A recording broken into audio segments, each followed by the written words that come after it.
January 18, 2025. I don't know how long I've been here.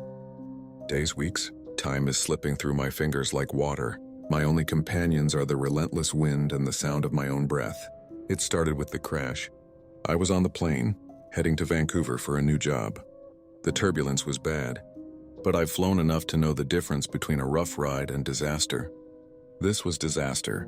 The cabin lights flickered. People screamed. Then the sharp descent, metal screaming as loud as the passengers. I don't remember hitting the ground, just the aftermath. When I woke up, I was alone. The trees around me were skeletal and blackened, their twisted limbs reaching like claws. There was no sign of the wreckage, just scattered debris, suitcases, torn fabric, a shoe. Blood smudged across snow that felt unnaturally warm beneath my fingers. I'm not sure if anyone else survived.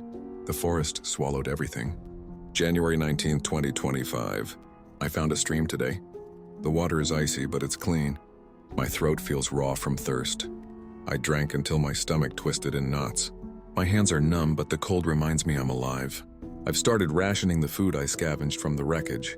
A few granola bars, half a bag of pretzels.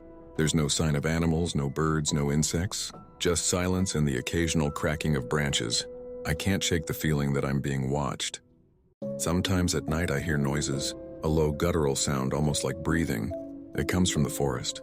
I tell myself it's the wind. January 20th, 2025.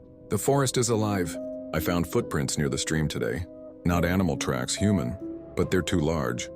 And the toes are elongated, claw-like. They weren't there yesterday. I tried to backtrack to where they led, but the snow had already covered them. I don't know what's worse.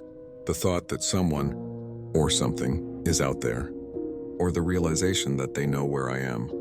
I'm sleeping with the makeshift knife I carved from a shard of metal. It's dull and useless, but holding it makes me feel safer. January 24, 2025. I saw it. It wasn't human. Not entirely. Its body was hunched, skeletal, covered in patches of matted fur. Its eyes were bright, almost glowing, set deep into a gaunt face. It watched me from the edge of the clearing, motionless, its head cocked like a predator deciding when to pounce. When I looked back after blinking, it was gone. I don't think I'm alone anymore. The air feels heavier, like the forest itself is closing in around me. January 27, 2025. I found a cave to shelter in. It's small and damp, but it feels safer than being out in the open. There are scratches on the walls, deep gouges that don't look natural. I've stopped eating. My stomach growls constantly, but I can't risk running out of food. My body feels weaker every day. My mind too. I swear I heard whispers last night, faint and indistinct.